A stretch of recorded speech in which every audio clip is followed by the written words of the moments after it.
Bonjour tout le monde et bienvenue dans le briefing des marchés du jeudi 24 février 2022. Avant de débuter, je vous laisse prendre connaissance de l'avertissement légal sur les risques.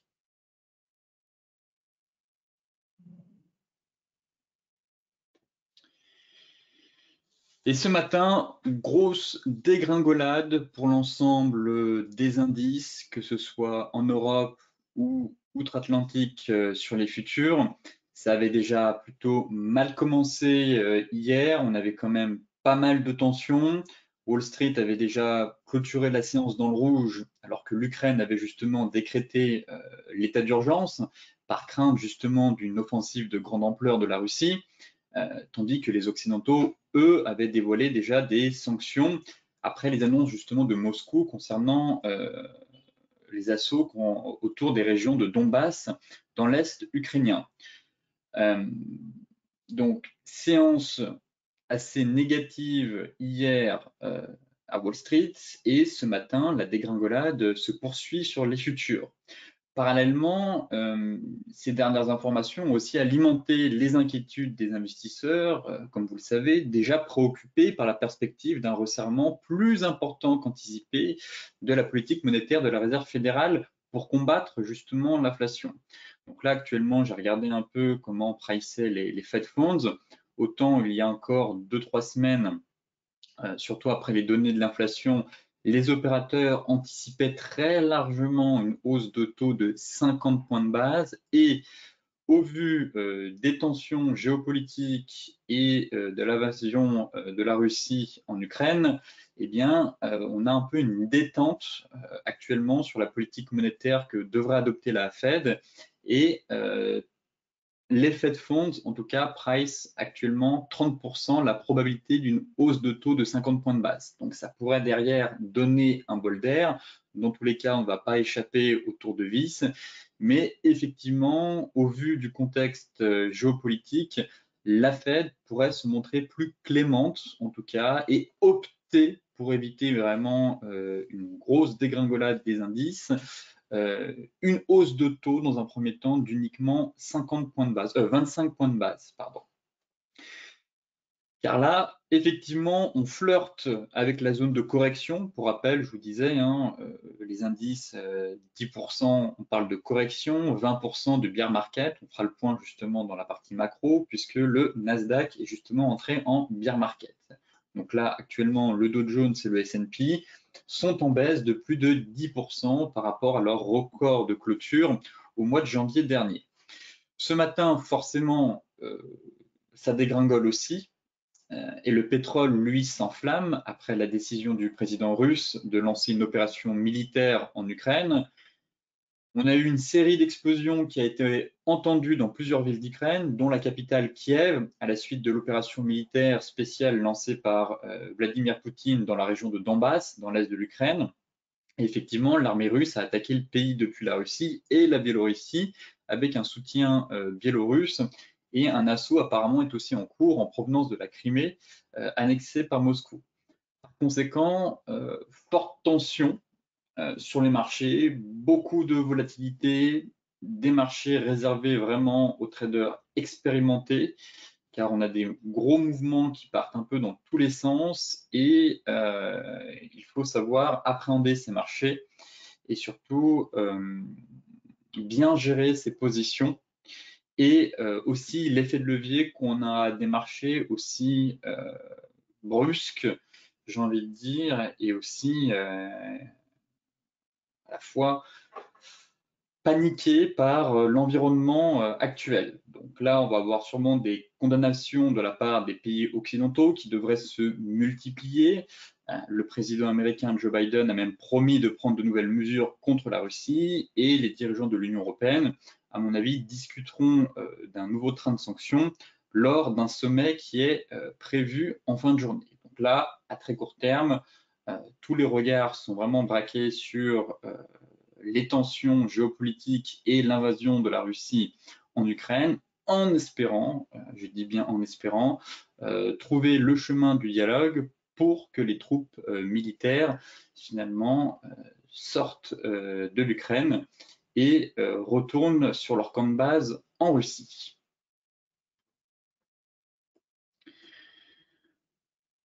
Forcément, face à ces tensions et aux spéculations de guerre qu'on peut entendre encore un peu partout dans les médias, pour l'instant, rien n'est fait. Le dialogue est toujours possible. Néanmoins, force est de constater très clairement qu'on voit tout de suite les actifs qui tirent leur épingle du jeu, notamment le gold. Donc là, pour celles et ceux qui se posaient la question, est-ce que le Bitcoin est une valeur refuge? Très clairement, on constate que le Bitcoin n'est absolument pas une valeur refuge, en tout cas pas en période de crise majeure ou de crise géopolitique. Là, effectivement, on a un graphique du Bitcoin et de l'or. Ce matin, le Bitcoin perdait plus de 7 voire 8%. En revanche, le gold s'est envolé.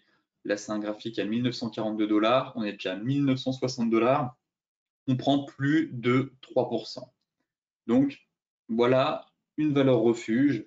Vraiment, les métaux précieux, c'est la même chose pour l'argent silver. Je vous invite aussi à consulter le graphique. On a une superbe sortie par le haut de canal. Le franc suisse qui se renforce, le gold qui explose et qui avait déjà bien démarré sa hausse il y a déjà quelques jours.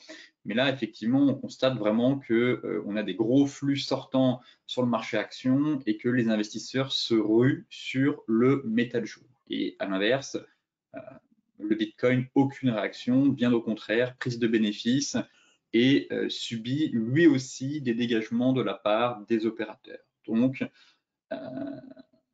peut-être que dans plusieurs années, à mon avis, le Bitcoin sera potentiellement un or numérique, mais en tout cas, ce marché a encore besoin de mûrir, de croître. Et actuellement, au vu des tensions, il est préférable de détenir des métaux précieux plutôt qu'un actif numérique. Bear market pour le Nasdaq, c'est fait. Donc, premier indice à rentrer dans une phase de marché baissier, puisque comme je vous le disais, on parle de correction à partir de 10%, de bear market à partir de 20% et de crack boursier, logiquement, quand l'indice a chuté de 40 voire 50%.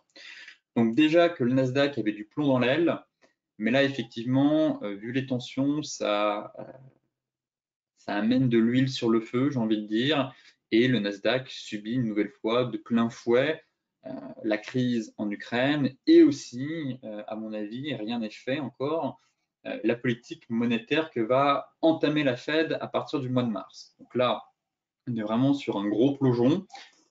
Éviter d'attraper les couteaux qui tombent, les buy the deep ou que sais-je, comme adage vous disant de payer les points bas.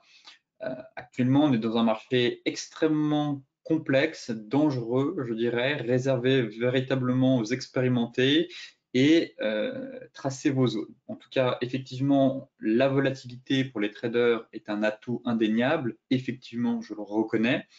Mais intervenez vraiment sur les grosses zones d'intervention mensuelles, hebdomadaires, pour éviter en fait de subir la baisse de plein fouet. Car effectivement, le Nasdaq, ça fait déjà 4-5 séances consécutives de baisse, mais pour l'instant, on a véritablement un couteau qui tombe et on pourrait continuer cette chute. Donc, prudence, notamment si vous êtes un investisseur action, il est peut-être un peu tôt encore pour revenir sur les valeurs technologiques. En tout cas, le sentiment que le marché pourra aller plus loin, notamment n'oubliez pas qu'actuellement à très court terme, focus sur la crise en Ukraine, mais que dans 3 semaines, la Fed est censée mettre un tour de vis. Donc là, pareil, rien ne presse. Attendons de voir aussi comment se comportent les valeurs technologiques au resserrement monétaire que va adopter la Fed le 15 et 16 mars. Car effectivement, si finalement on a 50 points de base, ça pourrait faire encore des dégâts sur le Nasdaq et on pourrait, à mon avis, assister encore à une chute un peu plus profonde. Donc, rien ne presse, attendez une stabilisation, surveillez les zones et surtout des signaux de retournement. Très important dans cette phase de marché volatile, très complexe, avec des mouvements brusques et erratiques. Donc, prudence dans la gestion de vos positions, dans la gestion du risque et notamment sur l'effet de levier.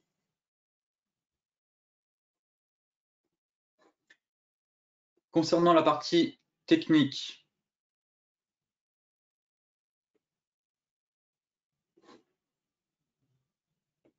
alors, avant d'aller sur l'indice allemand, on va regarder le CAC. On va essayer de cadrer un peu tout ça. C'est la débandade actuellement. Pour moi, il y a deux gros niveaux clés qui m'intéressent sur l'indice parisien à court terme pour chercher des achats dans une optique, en tout cas de swing trading. Le premier niveau, c'est par ici. On est quasiment venu le taper, ce serait 6415. En tout cas, pour l'instant, aujourd'hui, lever les mains et ne rien faire, c'est aussi un choix judicieux. En tout cas, on a vraiment validé cette ETE. Bon, on avait un peu de l'hésitation, une incertitude. Finalement, c'est breaké par le bas, c'est cassé. Donc là, en fait, on a un énorme canal haussier de long terme. Et par conséquent, le niveau qui m'intéresse, c'est cette zone de support. Voilà, pour tenter des achats dans un premier temps. Pour moi, on a une très belle zone ici. Voilà. 6430, 6400. Et c'est une zone où on pourrait tenter des achats dans un premier temps. Sur signal, bien évidemment. Vu le marché, le flux est baissier, les vendeurs ont la main, donc aucune raison d'être acheteur juste sur une touchette. Au contraire, c'est d'attendre au moins un signal de retournement en données horaires, voire 4 heures, avec un joli avalement proche de la borne basse de ce canal. Maintenant, si la situation se dégrade et qu'on enfonce ce canal baissier, pour moi, je viserais les 6150 points.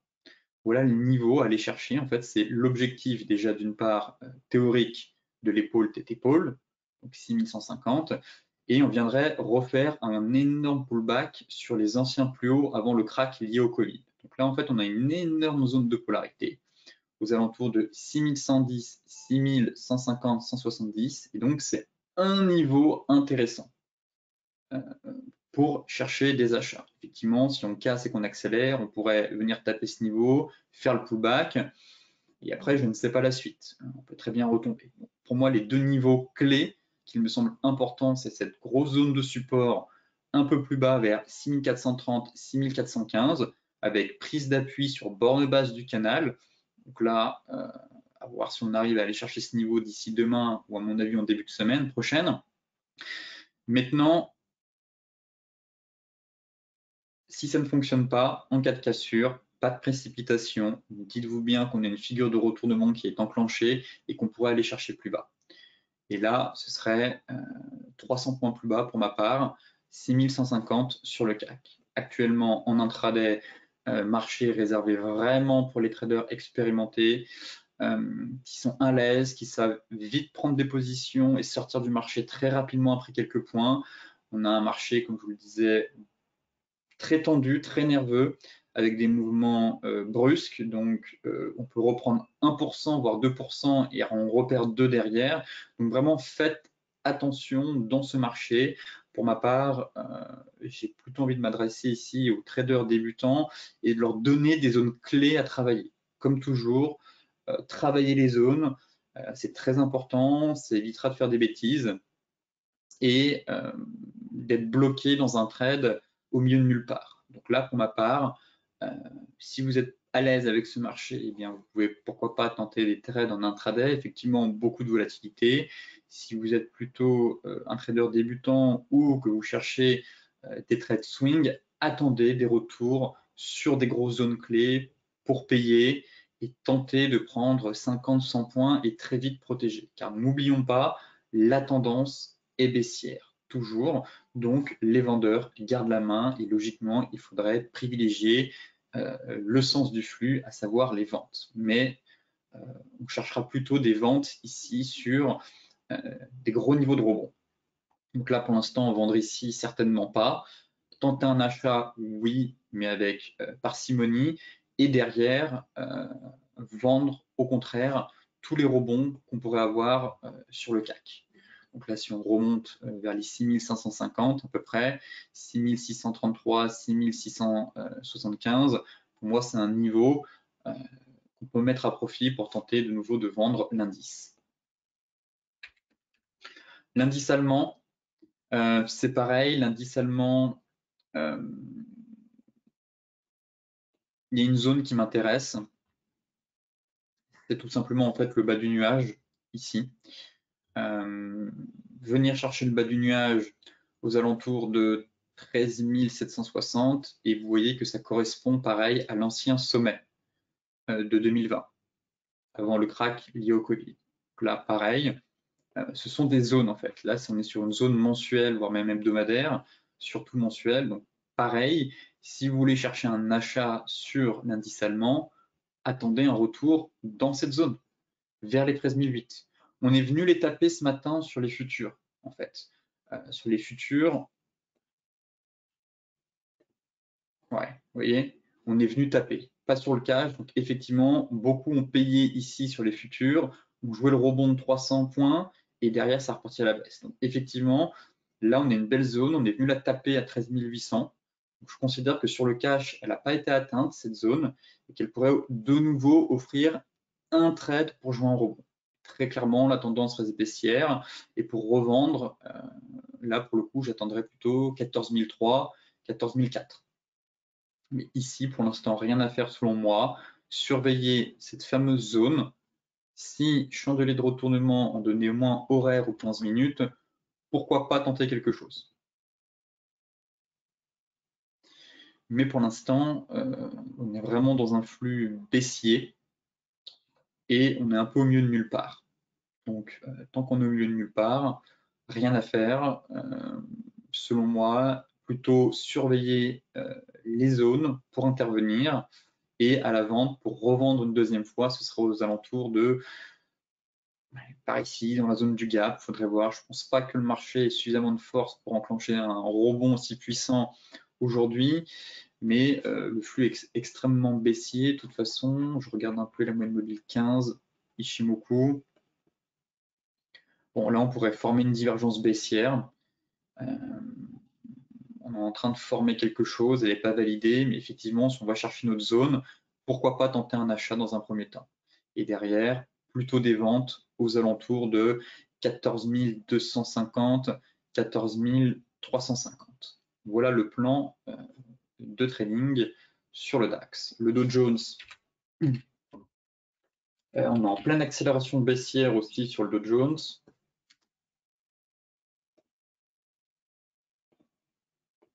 Si on regarde le cash, pour le coup, on est vraiment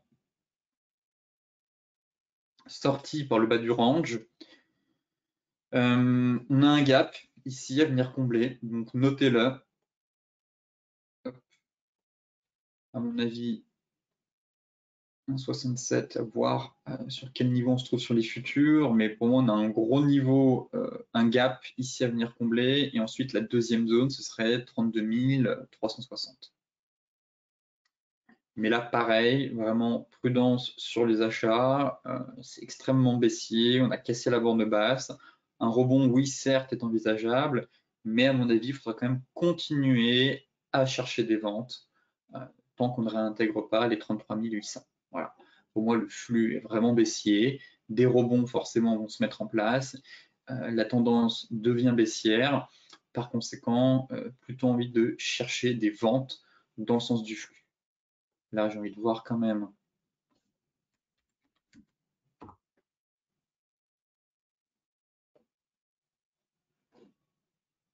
« 32 273. » Ouais, on va même gaper, à mon avis, le gap. Ici, on devrait tomber par ici, donc sur la zone de support. Donc, on va avoir un gros trou ici de cotation, un gros trou d'air. À voir si ça paye. Actuellement, en Europe, c'est franchement fébrile. Mais encore une fois, ne vous précipitez pas sur ce marché. Très clairement, attendez l'ouverture du cash, regardez où est-ce qu'on tombe. Effectivement, si on a un gros gap par ici, à mon avis, le marché pourrait rebondir au moins pour venir fermer ce gap qui est juste là. Voilà. Donc là, effectivement, il y aurait un petit rebond à jouer si on ouvre en dessous sur la zone de support pour venir combler ce gap dans un premier temps. Ça fait quand même un petit trade de 300 points. Voilà un élément en tout cas que je note sur mon graphique. Je vous dis souvent que le marché a une mémoire, notamment via les gaps.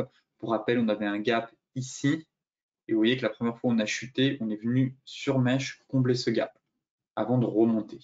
Donc là, on pourrait faire pareil, venir taper les 32 320, s'offrir une petite remontée, combler le gap, et après, je ne sais pas. Je ne pourrais pas vous dire si le marché va recombler ce gap, partir, ou faire un gap de rupture ou de continuation, reprendre un peu de hauteur avant de replonger.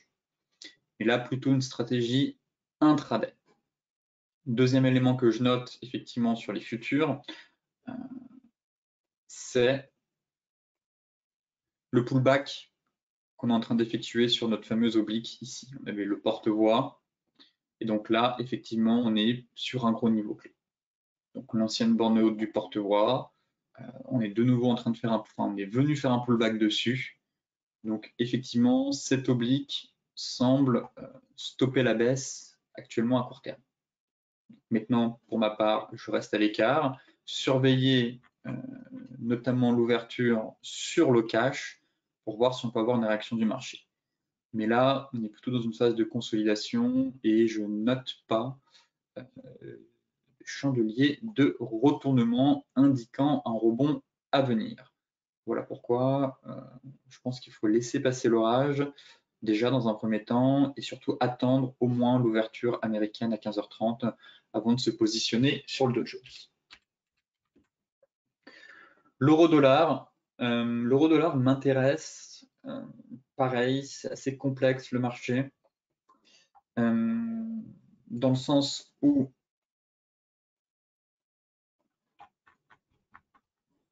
on est venu taper la borne basse de notre range. Après, on a un range un peu complexe. C'est sûr que si on vient chercher les 1,1140, je serais intéressé pour payer une nouvelle fois l'euro sur touchette. Maintenant, forcément, le dollar se renforce lui aussi, considéré comme une valeur refuge en cas de crainte et d'incertitude, ce qui est le cas actuellement sur les marchés. Donc si ce niveau cède, ça pourrait être compliqué pour l'euro. En tout cas, on est sur un gros niveau. Maintenant, difficile de vous dire si il faut payer les 1,1180 ou plutôt les 1,1140. Pour ma part, je préférerais très clairement les 1,1140, car là, on est quand même dans une séance flux baissière. Encore une fois, en données 4 heures, j'ai pas de chandelier de retournement. On a quand même une belle bougie 4 heures qui a enfoncé les 1,1180. C'est difficile d'être à contre-courant. Et voilà pourquoi je préférerais attendre les 1,1140. C'est baissier. Il y a des niveaux de support et de résistance dans ce range, effectivement. Mais là, quand je vois la dynamique actuelle en horaire, en 15 minutes, j'ai vraiment aucun signal sur l'euro et ce manque de visibilité fait que je préfère avoir un retour un peu plus bas sur les 1,1140. Là, on est en pleine purge, le marché peut très bien encore perdre 50 pips, c'est pas compliqué du tout. Mais si on commence à se stabiliser, à redégringoler plus doucement sur ce niveau, alors effectivement, pourquoi pas tenter un achat. Pour moi, on a un range. Ici, on avait effectivement ce fameux bear trap. Est-ce que ce range est larvé ou pas? Ça, c'est vraiment toute la difficulté. Est-ce que la borne basse du range est ici ou là? C'est un peu la complexité de ce range dans lequel évolue l'euro-dollar, très clairement. Mais au vu de la bougie, au vu de la séance, j'ai pas envie d'être acheteur avec une telle bougie. Voilà. En tout cas, pas sur ce niveau, pas sur un fort signal. Donc tant pis si je rate une partie du mouvement. Derrière, on pourra réajuster le range, effectivement, si ça repart pour les prochains jours. Mais là, au vu du contexte, pour moi, plutôt envie de tenter des achats sur les 1,1140 que sur les 1,1180. Et bien évidemment, vendre, certainement pas, c'est trop tard. Le marché perd plus de 1%. Bravo à celles et ceux qui étaient vendeurs ici sur les 1,1270 à la cassure. Mais maintenant, j'estime que le marché a fait une trop grosse accélération baissière et qu'il n'est pas judicieux de rentrer à la vente. Le GBP-AUD, suivi du trade, bon, rien à dire. Prenez des bénéfices si vous le souhaitez. Effectivement, on s'est fait une petite frayeur ce matin, on est quand même bien remonté. On n'est pas venu chercher mon TP1, toujours pas. C'est ma zone. On n'en est pas très loin, il manque quelques pips. Mais je peux comprendre, vu la situation actuellement sur les marchés, celles et ceux qui veulent prendre un TP1, faites-le et mettez votre stop à break-even. Voilà. Là, je pense qu'on a des marchés très compliqués. Il ne faut pas recéder ses gains si durement gagnés. Il faut savoir encaisser très rapidement parce qu'on peut avoir un contre-pied. Il y a beaucoup de vols. Donc là, très clairement, prise de bénéfice. Tant pis, on n'est pas venu taper ma zone. Mais le marché n'est pas évident, donc c'est important de se payer. Prise de bénéfice, mise à BE du stop loss. Voilà. Comme ça, c'est fait, moins de pression et on laisse faire le marché. Si ça remonte, c'est pas grave, on a pris des bénéfices. Si ça part, tant mieux, on laisse dérouler le trade et on visera TP2 ici. L'AUD-USD, on est venu chercher le haut de range au pips près. Je surveillais ce haut de range, je vous le disais, ici c'est un niveau à shorter. Malheureusement, on n'a plus de signal daily, on a eu un signal horaire. Je vais rarement sur ces unités de temps-là. Peut-être que certains d'entre vous ont tenté la vente. Effectivement, hier, en données horaires, on avait un sublime avalement haussier sur la bande haute. Bon, j'aurais aimé un chandelier au moins en données 4 heures, si possible, daily. Voyons voir la tête du chandelier daily, 4 heures. Bon, ça fait un peu une étoile filante avalement. Je ne suis pas très fan de ce chandelier. Mais voilà, on est venu encore une fois taper la borne haute du range au pips près. Et derrière, ça retombe. Et là, effectivement, je note le même chandelier que ici. Vous voyez, la structure n'est pas aussi belle, je le reconnais. Ici, il était splendide, mais là, on est dans la même structure. Chandelier vert, mèche doji, bougie rouge, étoile du soir doji. Donc, baissier, on est sur support. Les retardataires peuvent peut-être attendre au moins la cassure de ce support pour rentrer en position et placer un stop loss logiquement au-dessus. Donc, c'est vrai que le ratio, après, est pas terrible, je le reconnais. Effectivement, voilà pourquoi j'aurais préféré vendre plus près par ici, enfin en tout cas avoir des signaux sur des unités de temps un peu plus hautes, 4 heures horaires, mais avant, pour affiner le ratio. En tout cas, on est vraiment dans un range. Là, on est sur le milieu de range, enfin, pas vraiment le milieu de range, mais on a un support dans ce range. Par conséquent, pareil, attendez au moins la cassure de ce support pour rentrer en position. Ne vendez pas un support. Et vous pourrez peut-être essayer de baisser un peu le stop loss et derrière, de nouveau, reviser un retour sur en TP1. Prendre son TP1 ici et viser son TP2 par ici. Voilà.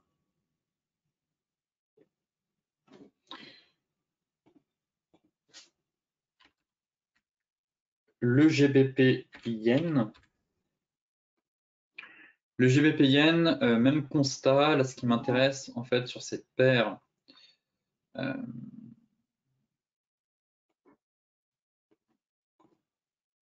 c'est le range.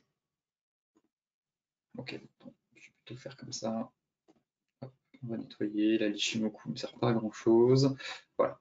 Donc on a un beau niveau de support. On a une zone. Comme ça, le graphique est propre. On enlève tout.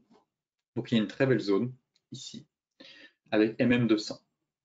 Maintenant, stratégie de range ou de double top. Si double top, cassure, clôture sous MM200, vente, stop loss au-dessus de la MM50, donc ici, et on visera les 149,50. Voilà, là c'est une stratégie double top. La condition, c'est clôture sous MM200. Clôture sous les 153,30. 153,25. Mais là, pour l'instant, on a une très belle zone. Vous voyez, elle tient. Donc, tant qu'on n'a pas une clôture sous cette zone, ce double top n'est pas confirmé. Et on peut très bien se faire un scénario de trading range. Donc, la condition ici, clôture. Si clôture, stop loss au-dessus de la même 50.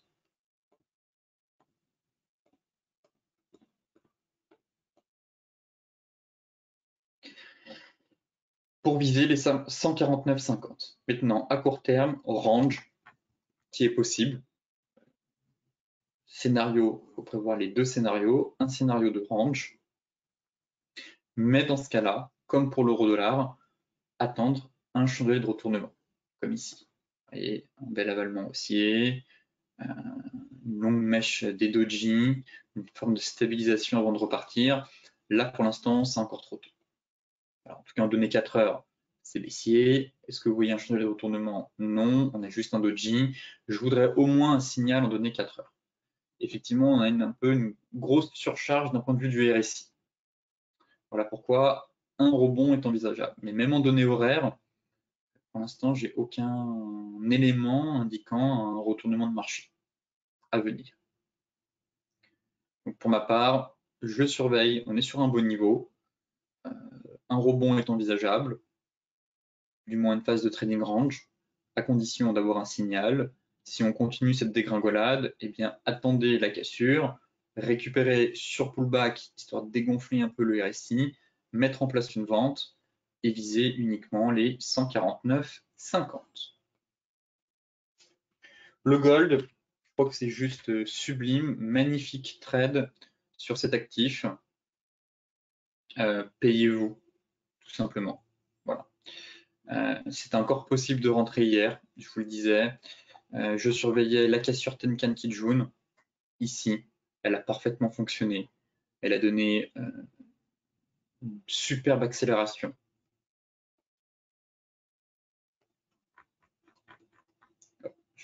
Pourquoi mon graphique ne veut pas?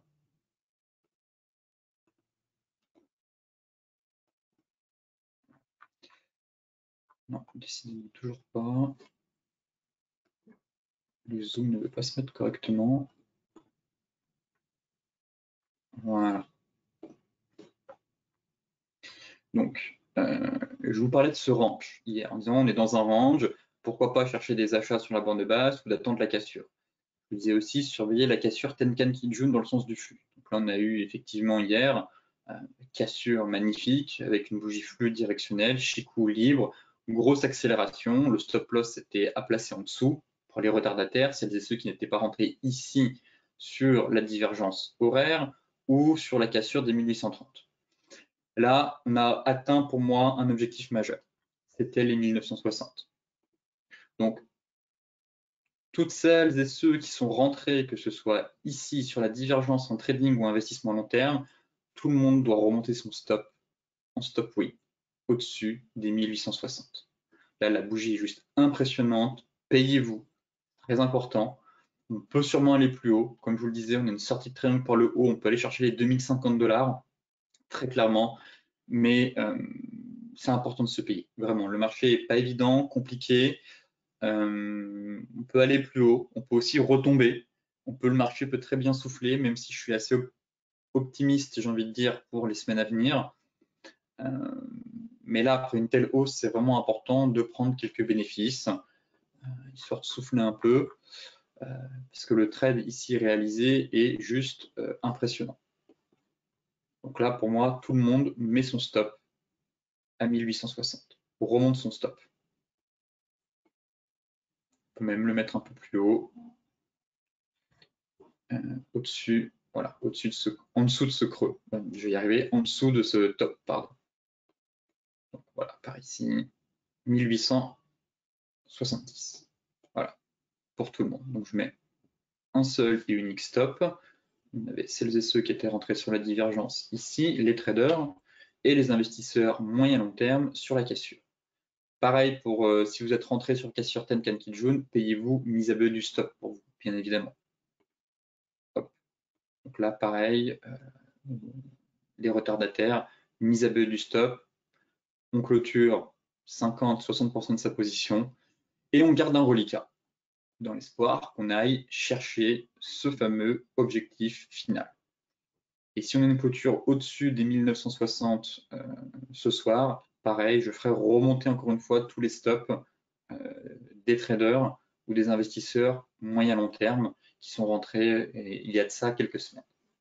Bref, le gold, comme le pétrole, il y a du flux, il y a de l'action, c'est là où il faut aller, éviter les marchés où il ne se passe rien, les marchés où c'est vaseux, les marchés où il y a des mèches, les marchés où on se prend des portes de saloon, aller dans des marchés directionnels, où il y a du flux, où il y a des acheteurs ou des vendeurs, et ce sera bien plus facile de trader et de générer de la performance. Le Brent, pas surpris finalement. J'avais rabâché plusieurs fois que c'est un actif ultra haussier, l'un des actifs qui surperformait toutes les autres classes d'actifs actuellement, qu'il fallait pas se mettre en face, de faire gaffe aux pseudo-signaux baissiers qu'on pouvait avoir. Et là, je vous disais qu'on était soit dans une zone d'accumulation ou de distribution, et qu'on n'avait pas de signaux baissiers, et qu'à mon avis, on allait avoir un gros mouvement. Ça n'a pas manqué derrière, le Brent explose, pulvérise les 100, les 105. Pour ma part, je reste en tant qu'observateur. Si vous êtes à l'achat, tant mieux, bravo à vous. Mais là, j'ai absolument pas envie d'être vendeur quand je vois une telle bougie flux. Absolument pas envie d'être acheteur non plus, enfin si sur des replis, mais là c'est trop tard. Ici ça s'appelle FOMO, hein, c'est Fear of Missing Out, la peur de rater le mouvement. Un pétrole qui prend 8% à la hausse, vous ne verrez pas ça tous les jours. Autant quand le pétrole était ici et qu'il venait de perdre 60%, ok, c'est possible d'avoir des gros mouvements de 8-10%, mais là on a un pétrole, ça fait déjà pratiquement 2 ans qu'il a entamé une puissante reprise haussière et que là, en fin de vague, il prend 8%.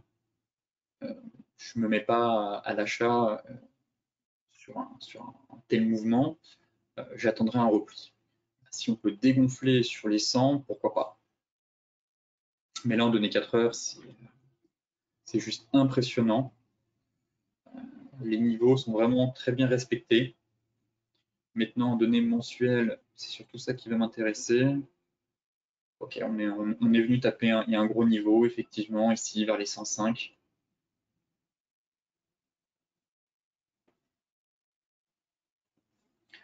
Il y a pas mal de mèches. Voilà, juste ici. Voilà, toutes les mèches, l'accumulation de mèches et de corps. Ici, effectivement, il y a un beau niveau. Mais je ne vendrai pas le pétrole. Voilà, tout peut se passer. On est venu taper la zone. Bon, si on a un joli repli sur les 100, effectivement, je serais de nouveau intéressé pour payer le pétrole. Voilà, là, je pense que le marché a quand même besoin de souffler. Vendre ici, c'est oser, ma foi. Si vous pensez en être capable, eh bien, allez-y. Personnellement, je n'enverrai pas de plan de trading à cause de cette bougie, flux directionnel et impulsive. En revanche, si on retombe sur les 100, pourquoi pas chercher des achats derrière pour de nouveau viser les 105. Mais là, très clairement, une séance où j'ai plutôt envie d'être observateur plutôt qu'être acteur sur ce marché. Le light, forcément, c'est la même chose. Explosion, voilà, notre fameuse zone d'accumulation. Je ne savais pas à l'avance si c'était bien évidemment une zone de distribution ou d'accumulation, mais il se passait quelque chose en tout cas. On avait une grosse consolidation et je vous disais, à mon avis, on va avoir un mouvement directionnel. Et là, on a très clairement eu un très puissant mouvement directionnel. Même constat que sur le Brent. Hein. Je ne vais pas nager à contre-courant, me mettre en face d'un tel flux. Je reste observateur. Sur repli, pourquoi pas chercher des achats, effectivement. Maintenant, ce qui m'embête un peu plus, c'est qu'on est quand même en train de... Vous voyez notre belle zone ici, là, toutes les mèches, là, ce beau niveau.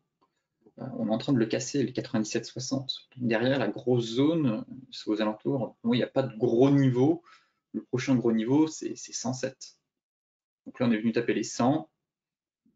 Ma foi, si on clôture en dessous, à mon avis, on devrait souffler et retomber en direction des 92, auquel cas je serais intéressé pour payer. Mais si j'ai une clôture hebdomadaire au-dessus des 97,60, ça enverrait vraiment un signal de grosse force de la part des acheteurs. Et on pourrait aller chercher derrière les 107.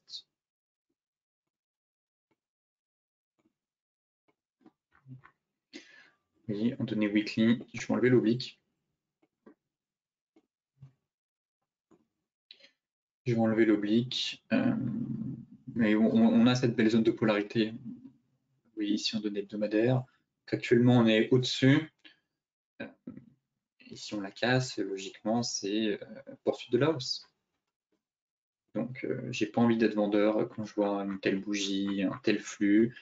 Effectivement, si on clôture sous ce niveau, ça pourrait être intéressant. Mais pareil, je ne mettrai pas en place des ventes pour chercher des achats sur les 91. Mais à l'inverse, en supposant que ce niveau tienne, comme je vous le disais, le marché est ultra haussier. En fait, c'est l'un des actifs les plus haussiers. Donc là, j'ai pas envie de m'amuser à chercher un point haut dans l'espoir de me dire c'est bon, j'ai attrapé le point haut, on tente une grosse correction sur ce marché. Pour l'instant, c'est pas du tout ça ce qui se passe, enfin, c'est pas du tout ça le scénario. Les acheteurs sont présents, gardent la main, donc faites attention sur ce marché, surtout si vous êtes vendeur.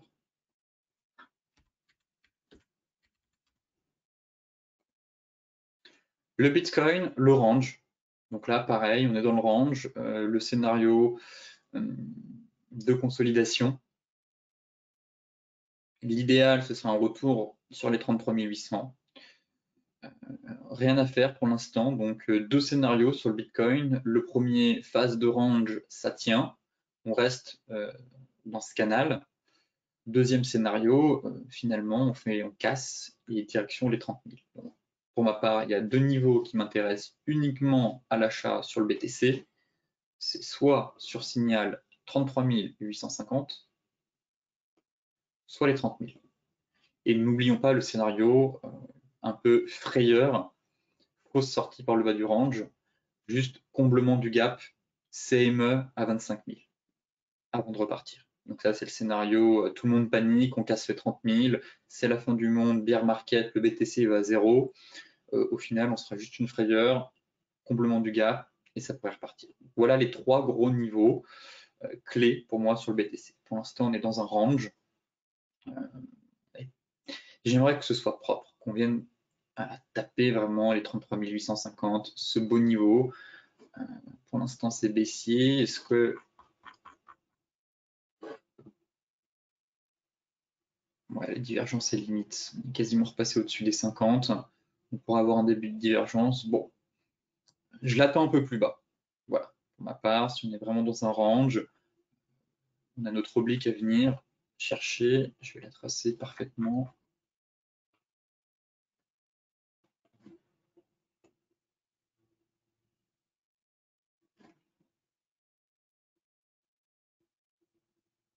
Ouais, non, c'est bon finalement. Mais c'est un peu plus bas. Donc, encore une fois, sur signal. Si vous avez un beau signal ici à 33 850, très bien. Avalement 4 heures minimum, ou de belle divergence, pourquoi pas tenter quelque chose avec un stop loss sous le plus bas, ici sous la mèche. Donc, ce serait un stop loss par ici. Maintenant, en données horaires, bon, pas grand chose à dire, rebond en cours. donner 15 minutes.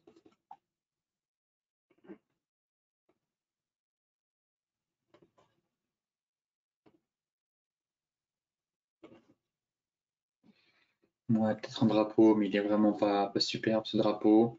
Bon, rebond technique de court terme, toujours bloqué par la même 50, 15 minutes.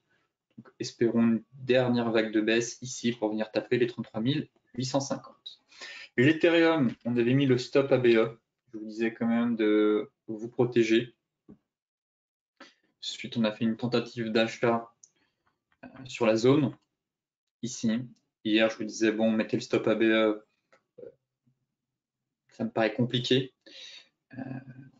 Rappelez-vous, on avait, comme sur le BTC, d'ailleurs, je ne voulais pas montrer, mais la grosse zone qui me dérangeait, la zone des 41 000 $. Effectivement, on butait hier bas de nuage, Tenkan, MM50 Kijun. Je vous disais, ça va être compliqué à passer. Voilà pourquoi j'étais pas à l'aise dans ce rebond qu'on était en train d'amorcer hier. En revanche, sur l'Ethereum, on avait tenté en H4 ici, mais on avait la même configuration.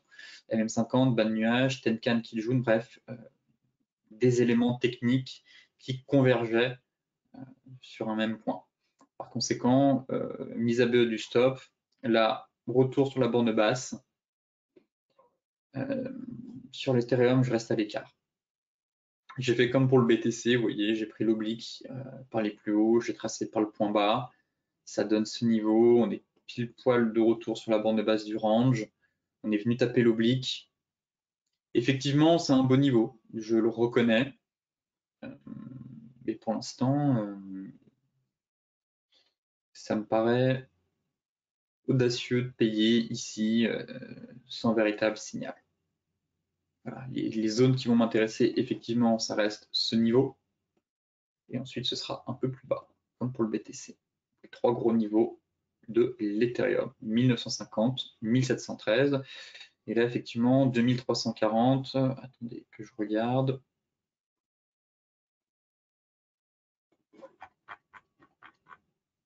Bon, on se stabilise. On a une phase de stabilisation. Il faudrait au moins un avalement 4 heures, si possible, en données horaires. Bon, c'est un peu fébrile. Au moins, on n'a pas de signal. Voilà, on est sur une borne basse de range, sur une oblique, mais comme pour le BTC, j'attendrai au moins un puissant signal de retournement, si possible une divergence, avec un stop loss par ici. Bon, ça fait un peu large, sous l'oblique. On va plutôt le mettre ici. Mais pour l'instant, je reste à l'écart. Aucune conviction dans le fait qu'il faille payer ce bas de range ici tout de suite maintenant. Voilà. J'aimerais au moins un signal 4 heures. Horaire, je trouve que c'est pas suffisant. En 4 heures, une phase de stabilisation. J'ai pas de bougie de retournement, j'ai pas de divergence. Autant ici on avait une divergence, autant là j'ai pas de divergence 4 heures, ni horaire. Non, pas de divergence. Donc voilà pourquoi je préfère attendre vraiment un gros signal, 4 heures. Sinon on pourrait tout simplement poursuivre notre dégringolade. Et donc on attendra derrière le retour sur les 1950, voire les 1732 pour tenter de nouveau des achats à beau compte. Sur ce briefing des marchés touche à sa fin. Je vous souhaite une excellente journée, de très bons trades. Soyez prudents sur les marchés, surtout pour les débutants. Dans ces marchés complexes, volatiles et très nerveux, il est très important de préserver son capital. Je vous dis à demain pour un nouveau point complet sur la planète finance.